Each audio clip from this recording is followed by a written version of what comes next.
Boa noite. Comigo tenho Pedro Ribeiro Castro. Ele é candidato pelo PAN a deputado na Assembleia da República e vai-nos falar um bocadinho sobre o projeto e as ideias do PAN. Olá, Pedro Ribeiro Castro. Mais uma vez, obrigado pela presença. É sempre um prazer tê-lo connosco. Eu começo por lhe perguntar, se calhar isso mesmo, porquê votar no PAN no próximo dia 30? Olá, boa tarde, obrigado pelo convite. Boa tarde também a quem nos ouve lá em casa. Faz-me uma pergunta assim muito geral. É verdade que o PAN é o único partido animalista, não especista e ambientalista que traz e trouxe, e continua a trazer e irá trazer para a política e para a legislação portuguesa uma visão ecocêntrica do mundo, baseada na dignidade de todos os seres vivos e uma visão integrada da natureza, que é essencial para a nossa sobrevivência. O PAN rege e sempre se regeu também por princípios da não-violência e pretendemos, no fundo, cortar com o conservadorismo que impede o progresso civilizacional. Tem-nos perguntado a miúde, e acho que é um ponto primordial e que se deve ser referido, na questão do apoio que o PAN tem a um eventual governo do PS ou do PSD. O PAN tem demonstrado, e assim o foi na última legislatura, que é um partido responsável e de diálogo. Ao longo desta legislatura, da última legislatura, demos prova disso com a apresentação de inúmeros projetos, inúmeras iniciativas legislativas direcionadas e tendencialmente sociais. Dou-lhe o exemplo, o alargamento da tarifa social a mais 100 mil famílias em Portugal, a atribuição de casa a pessoas de situação sem abrigo no âmbito dos projetos Housing First, a lei de bases do clima, que é-nos muito cara o tema, não é? A criminalização da ocultação intencional do enriquecimento ilícito e outras iniciativas que são muito importantes. O PAN tem esta opinião que é preciso ser responsável. E, na verdade, foi o único partido na Assembleia da República que se propôs a negociar o Orçamento de Estado em sede de especialidade. O PAN considera uma irresponsabilidade grande a situação do orçamento não ter sido negociado em termos de discussão na especialidade pelos restantes partidos, preferiram o voto chumbo no momento em que o país atravessa de crise sanitária, de crise socioeconómica, com esta crise... Mas, de qualquer forma, o atual Primeiro-Ministro António Costa tem feito bandeira do seu orçamento e tem deixado claro que aquele continua a ser o seu orçamento e a sua proposta de orçamento.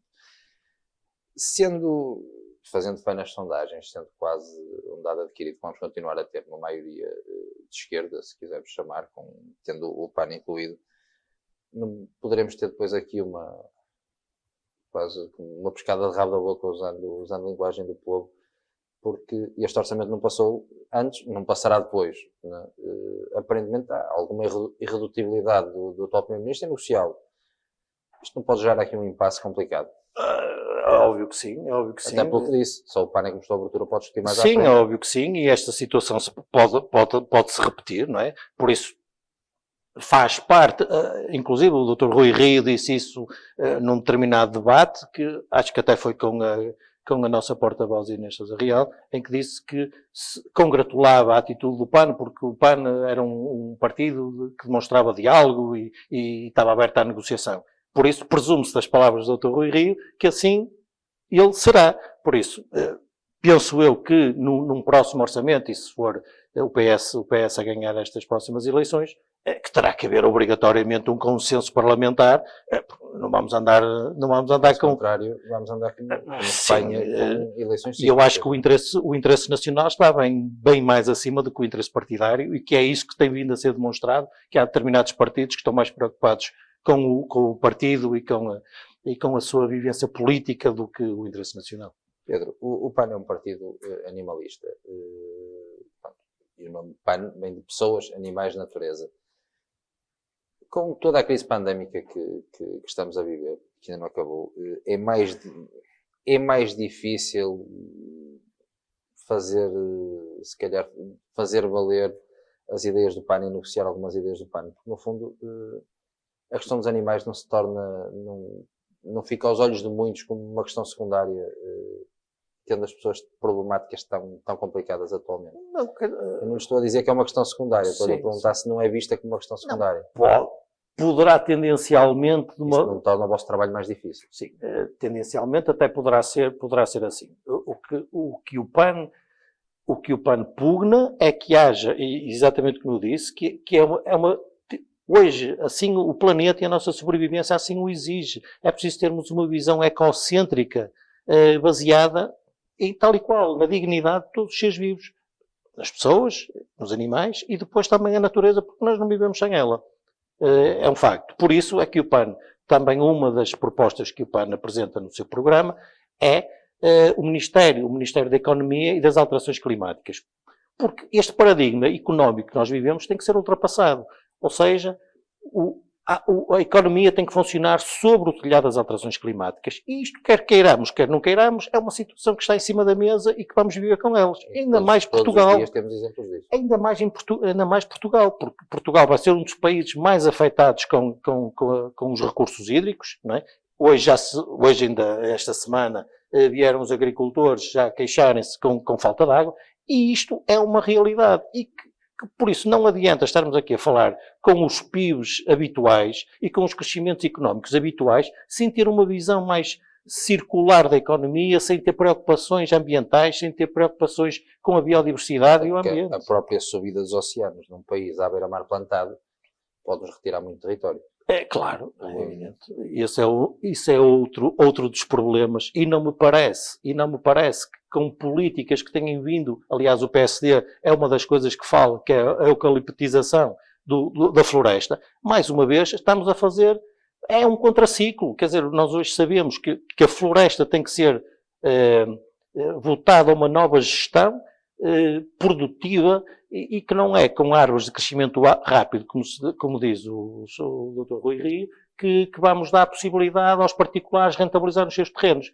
Não, isso é uma visão anacrónica da situação, não é isso? Porque hoje sabemos o mal que os eucaliptos trazem, não é? Trazem a degradação dos solos, a lixivação dos solos, com erosão, a perda de biodiversidade.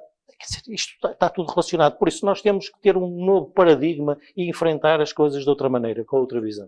Que obrigatoriamente terá que ter grande mão do Estado. O privado, por norma, procura lucro rápido, não estará à espera.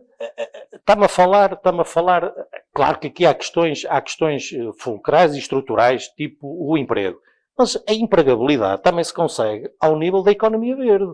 Aliás, não é o PAN que o diz. Mas não temos agora também um problema, falando nessa empregabilidade, temos um problema de falta de mão de obra precisamente nas áreas como a agricultura, como no fundo, falta emprego em Portugal, mas o emprego que há, por norma, não tem interessados.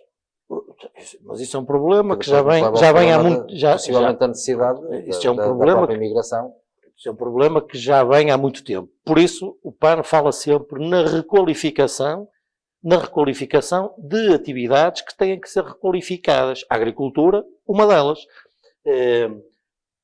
Eu há pouco ia falar na questão exatamente da empregabilidade da empregabilidade que nos dá a economia verde a nível de gestão de recursos, de gestão de resíduos, na gestão da floresta, na transformação para modos de produção mais sustentável da agricultura, tudo isto, e não é o PAN que o diz. Não é o PAN, órgãos internacionais, instituições internacionais assim o confirmam. Por isso, é uma situação de pôr em prática aquilo que muitas vezes se alega em campanha, mas só que depois as coisas ficam só as ideias e não são colocadas em prática. Entretanto, temos também os problemas da mobilidade, onde é necessária uma mobilidade mais verde, mas onde o carro continua a ser muito necessário.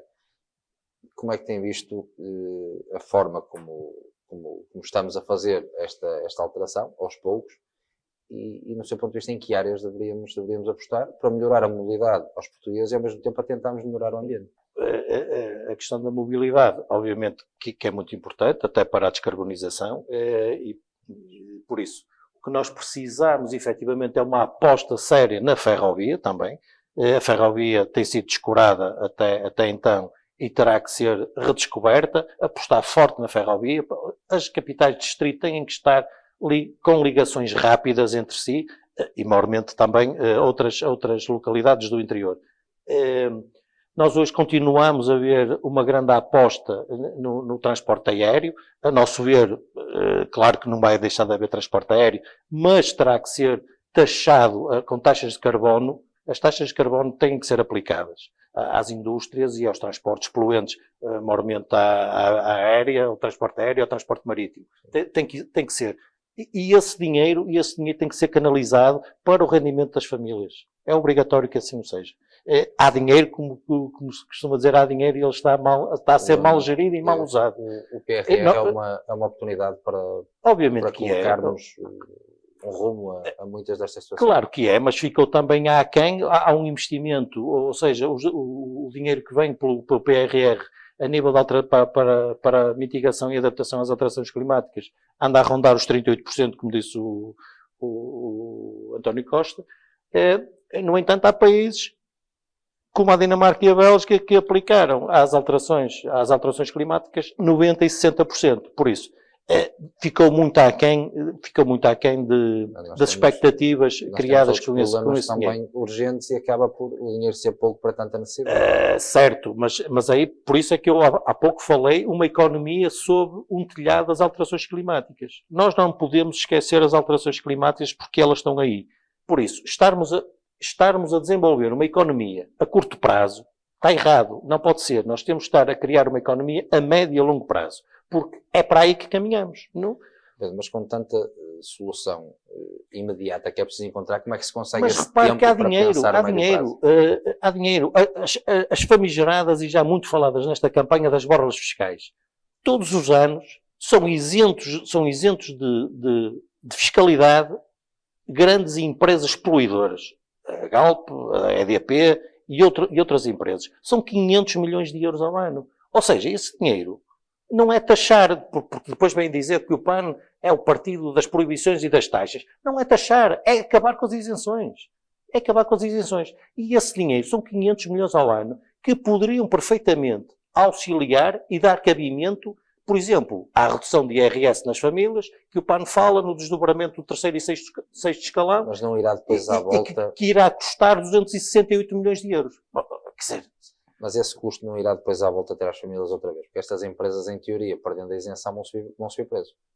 Não obrigatoriamente. Não obrigatoriamente, porque as famílias também vão receber esse benefício pela fiscalidade, pelo IRS. Por isso, por um lado, é necessário, e quando o PAN fala em taxar atividades, é necessário taxar atividades poluentes. Obviamente que sim.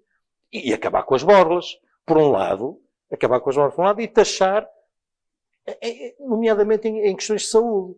Porque até para financiar, e o PAN apresenta uma ideia de um Fundo Nacional de Saúde, para financiar o Serviço Nacional de Saúde, exatamente financiado com dinheiros vindos das taxas de atividades poluentes e que têm impacto negativo na esfera da saúde das pessoas. Por isso, isto fazia todo sentido. Esta pandemia mostrou-nos a resiliência dos profissionais de saúde, mas também colocou a nu outras carências.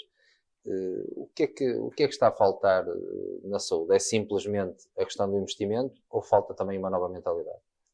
Falta investimento, falta uma nova mentalidade e falta uma nova organização, uma nova gestão. A prioridade seria investir no sistema de saúde preventivo, coisa que pouco é assim. E de proximidade, valorizar o Serviço Nacional de Saúde e valorizar os profissionais, todos os profissionais envolvidos. É necessário o recrutamento, é necessário a retenção de profissionais, vemos que poucos profissionais querem, uns saem, outros não querem entrar no Serviço Nacional de Saúde. Ou seja, isto consegue-se como? Com a valorização de carreiras e com atrativos salariais. Sem isso, muito dificilmente se consegue. Vamos ver uma coisa. Também aqui há dinheiro. O fornecimento e serviços do Serviço Nacional de Saúde é a segunda maior despesa. Anda à volta dos 37% da despesa total. Andamos a falar de mais de 3 mil milhões de euros. Dentro destes 3 mil milhões de euros, temos os contratos e acordos. E temos as famosas parcerias público-privadas, que só aqui são responsáveis por 300 e não sei quantos milhões de euros. Ou seja, mais uma vez, é preciso renegociar acordos e é preciso, este dinheiro pode ser investido no interior e no seio do Serviço Nacional de Saúde. Não precisa de sair. Por isso, como eu lhe digo, é preciso apostar na prevenção, é preciso apostar na melhoria dos cuidados de saúde primários, porque é aí que reside também um grande problema, e fazer esta nova gestão. Temos depois, o nosso país vive um problema corre quase em paralelo entre o descrédito na justiça e ao mesmo tempo na atividade política, por assim dizer, fruto de inúmeros casos ou processos menos transparentes, se lhe quisermos chamar. A justiça tem obrigatoriamente que ser uma prioridade na próxima legislatura, pelo menos para acabar com a sensação de impunidade que o cidadão comum vê em relação Claro que sim, a determinados ciclos financeiros. Claro que sim, a justiça é um dos pilares onde se vai buscar também uma justiça social, não é? Por isso, e hoje falamos constantemente na questão da corrupção e, sem dúvida, que é preciso dar um incremento e fazer uma aplicação muito prática da legislação que já existe, Agora, é vontade de aplicar. Muitas vezes não existe, não é? Toda esta criação de offshores, toda esta fuga de capitais do nosso país, isso tem... Uma justiça eficaz em termos orçamentais dará frutos. Obviamente que sim. E depois também tem a ver com a celeridade da justiça para o chamado ou para o crime comum ou para ações cíveis que tem que haver celeridade da justiça, porque a celeridade tem a ver exatamente também com a aplicação e com a verificação da justiça, porque em tempo útil, se as coisas não são resolvidas, se calhar não se faz justiça. Pedro, nós temos um problema grave de habitação, sobretudo nos grandes centros urbanos. Eu perguntava-lhe, no ponto de vista do PAN, como é que se consegue, qual a forma mais eficaz de resolver, se tentando colocar habitação pública no mercado, se tentando controlar rendas, até porque pela subida dos salários já se percebeu que vai ser difícil e por norma a subida dos salários acompanha uma subida também de todos os outros custos, mas é urgente resolver algo que está consagrado na Constituição, uma habitação digna para todos. Pois, era isso que eu lhe ia dizer. Da educação, saúde, que o Estado assumiu e chamou a si a regulamentação base da questão. Bem ou mal com carências ou não, mas funciona. A habitação não. A habitação, o Estado, de certa forma, desvinculou-se um bocadinho da sua regulamentação. Ou seja, entregando muitas vezes aos privados, o preenchimento das necessidades habitacionais. Obviamente que há programas, e o Estado tem-nos, não é? Há uma lei base da habitação, por isso. Há efetivamente situações em que o Estado intervém. Mas se calhar a intervenção deveria ser feita ser mais paulatinamente e não entregue a privados, até porque depois com os privados temos assistido, como se assiste hoje, a uma grande especulação imobiliária. Aqui em Gaia, por exemplo, é um bom exemplo de habitação, de nova habitação a custos exorbitantes que rondam 1 milhão de euros, por isso não é para... Obviamente que depois também cabe muito aos municípios fazer estes programas no âmbito da habitação, mas o que é certo é que também ficam muito aquém das necessidades exigidas por isso. Por isso, é uma responsabilidade que o Estado tem que chamar a si obrigatoriamente isso. Pedro, o PAN, com mais ou menos força parlamentar a partir do próximo dia 31, eu perguntava-lhe quais serão ou quais deverão ser as principais bandeiras no início da próxima legislatura. Olha, eu começaria, já que acabou de falar em votar, o PAN, prioridades do PAN. Idade de voto, 16 anos. Porque já internamente tem-se falado muito nisso e achamos que a descida do direito a voto para os 16 anos, de certo modo, vai colmatar esta abstenção que tem existido. Os jovens estão muito arredados da vida política, se calhar também por isso é que se abstêm depois de comparecer num direito que têm, que é o direito a voto. Falámos também da saúde e apostar num sistema de saúde preventiva também é prioridade para o PAN. Abolir as touradas, isso já é a nossa bandeira há muito tempo. Reduzir o número de estudantes por turma é essencial também para melhorar a aprendizagem e a assimilação dos conhecimentos. Despoluir os rios e repor a carreira dos guarda-rios, que hoje temos verificado que os nossos rios, em quase todo o tecido nacional, estão poluídos, estão sem vida. É necessário despoluir os rios. Já falei também a criar o Ministério da Economia e das Alterações Climáticas e um Ministério à parte, o Ministério do Ambiente. Deseucaliptar o território português é essencial. E garantir uma habitação pública a preços acessíveis, como falou e bem. Olha, e consagrar o ecocídio como crime contra a humanidade. Voltando ao início é muito importante. Voltando ao início da nossa conversa, isto será a base de uma possível negociação com o Partido Socialista? Assim, o PAN, conforme eu disse, o PAN é um partido de diálogo e sendo um partido de diálogo está aberto a negociar com qualquer partido. O que não significa... Mas uma vez que se fala tanto de linhas, quais serão as linhas verdes do PAN?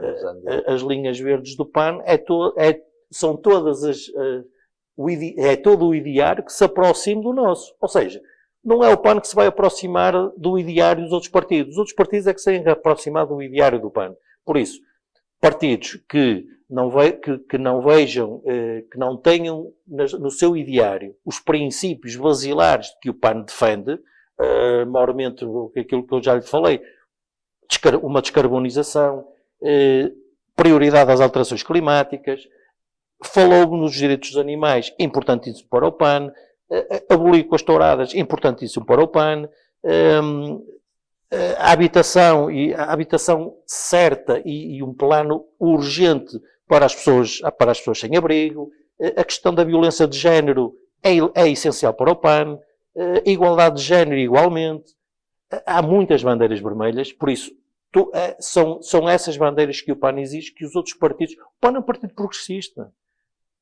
Não se compadece com conservadorismo e não se disse quase que nós quer dizer que é defendido por a grande maioria eu não vejo isso. Depois não colocam em prática. Eu não vejo isso. Eu vejo partidos a falar em alterações... Ou melhor, eu não vejo partidos a falar em alterações climáticas. Aliás, para mim foi um choque ver em nenhum debate se falou em alterações climáticas. Houve muitos debates. Mas eu que lhe dizia, por norma fala-se como sendo uma preocupação, depois não se faz nada. Mas não se falou, nem sequer se falou. Nestes debates para estas eleições, não se falou em alterações climáticas. E eu considero isso o demonstrativo da preocupação das pessoas e dos partidos em relação a este problema que nos vai afetar a todos e já nos está a afetar. Já nos está a afetar. Pedro, eu agradeço-lhe mais uma vez a presença. Muito obrigado. E desejo-lhe um resto de uma boa campanha. Muito obrigado. E tudo bom. Obrigado. E assim que nos está a ouvir, mais uma vez obrigado por ter estado connosco e até amanhã.